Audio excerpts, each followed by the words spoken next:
जागो ही जागो जागो जागो ही जागो जागो उत्कल जागो उत्कल।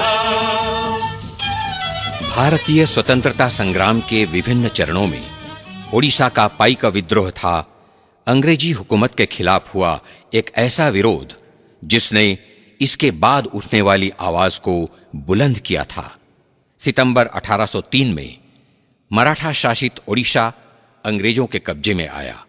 बिना किसी रुकावट के मद्रास से पूरी मार्चिंग करते हुए कटक पहुंचे कर्नल हरकोट। उसके अगले साल खुर्दा के राजा को अपने पद से हटाकर पुरी भेज दिया गया। जिन युद्ध प्रिय पाइकों के बाहुबल से राजा विजय पताका लहराते थे, अंग्रेज सरकार ने उन्हीं पाइकों के वर्चस्व को क्षुण्ण किया। उनके सम्मान की परवाह नहीं की। वीर पाइक इससे दबा नहीं। तत्कालीन पुरी जिले के रोढ़ंग मंडल के बक्सी जगबंधु विद्याधर महापात्र भ्रमरवर राय के नेतृत्व में पाइकों ने तलवार उठाई। घोड़ों के टापों की आवाज से गूंज उठी तत्कालीन ओडिशा की धरती।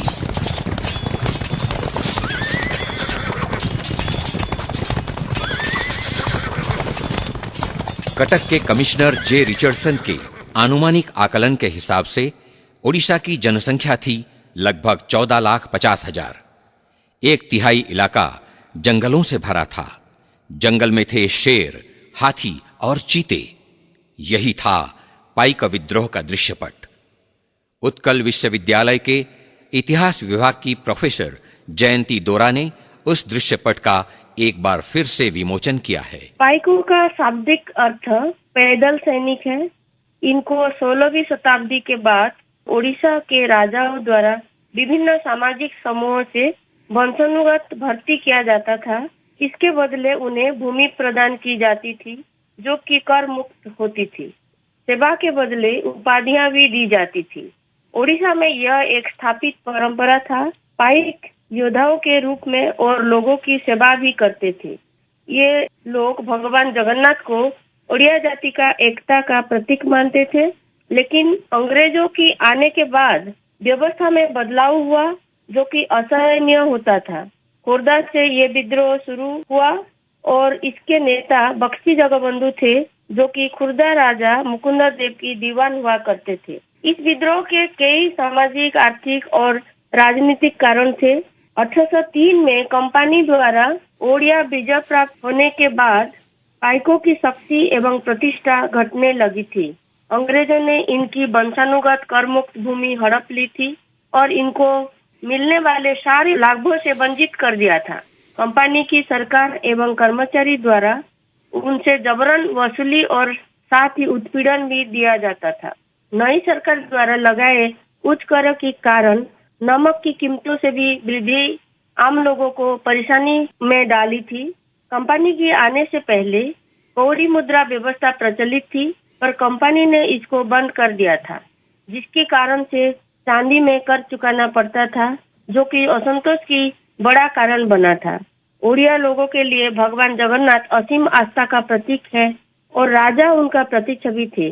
इसी वजह से जब पूरी मंदिर का भागदौड़ उन्होंने अपने हाथों में ले लिया तो जनता बहुत ही असंतोष में आ गए। साथ ही राजा का साथ भी बदसलूकी की गई थी। उस असंतोष के और बढ़ा दिया। चिंगारी को आग में डाल दिया। विद्रोह का मुख्य कारण था बक्सी जगबंधु का परगना या जमींदारी छीन जाना। गुस्से में आकर बक्सी ने लोगों को इकट्ठा करना शुरू कर दिया और विद्रोह शुरू हुआ।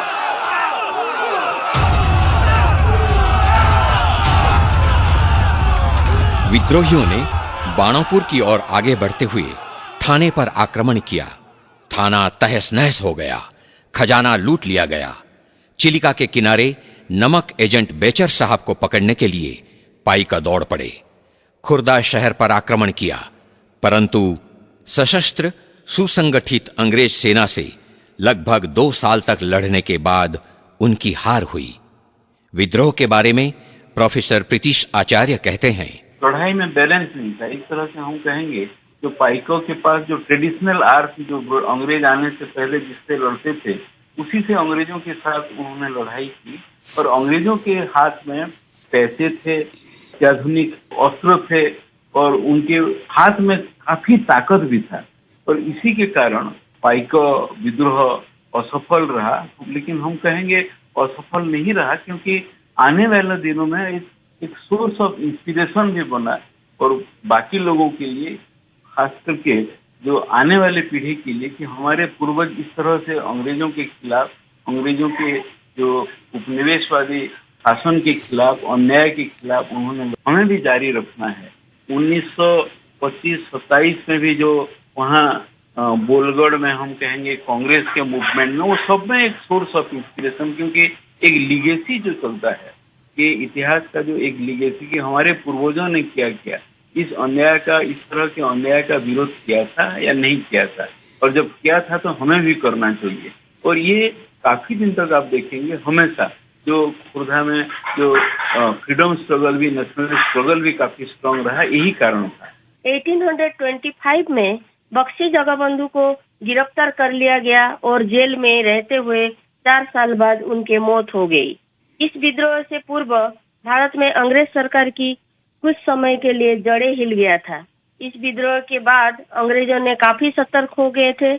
उन्होंने उड़ीसा में प्रशासनिक और आर्थिक बदलाव किए थे। जमींदारों को तो जमीन दी गई थी, लेकिन पाइकों को पहले जैसा गौरव हासिल नहीं हुआ। खुर्दा विद्रोह ने पूरी भारत के सामने ओडिया जाति की शौर्य और वीरता का मिसाल कायम किया था। ओडिशा इतिहास के हिंदी अनुवादक तथा जाने माने लेखक डॉक्टर शंकरलाल पुरोहित के अनुसार, तो सच कहा जाए तो 1857 से भी पहले का ये विद्रोह है, जिसे हम वैसे तो कहते हैं स्वाधीनता संग्राम का पहला भारतीय इतिहास में माना जाता है 1857। लेकिन उससे भी पहले हमारे यहाँ जो पाइक विद्रोह था, ये अंग्रेजों के विरुद्ध था। कुछ लोग इसे कहते हैं कि ये राजा रजवाड़ों के विरुद्ध था, लेकिन ये राजा रजवाड़ों का जो मूल उद्देश्य था, ये अंग्रेजों के साथ मिलकर के देश को पराधीन रखना था।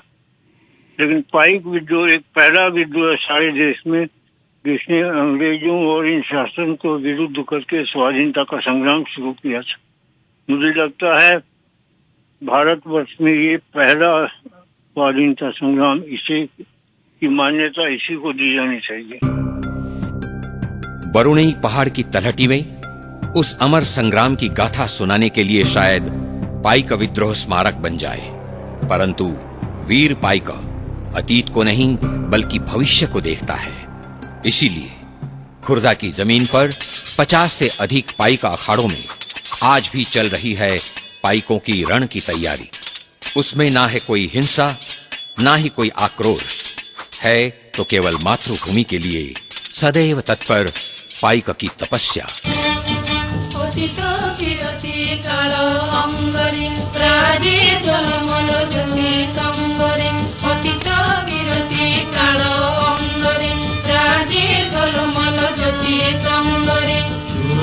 गौरव शिल्पर खार महिमा खोदित स्वर्ण रंगरे, गौरव शिल्पर खार महिमा खोदित स्वर्ण रंगरे। उज्जवल विश्व रेखा जल करे नाची उनसे भाव कुल करे। उज्जवल विश्व रेखा जल करे नाची उनसे भाव कुल करे। प्राण परसिते अमर आलोक ज्ञान प्रकाश से भूल करे। प्राण परसिते अमर आलोक ज्ञान प्रकाश से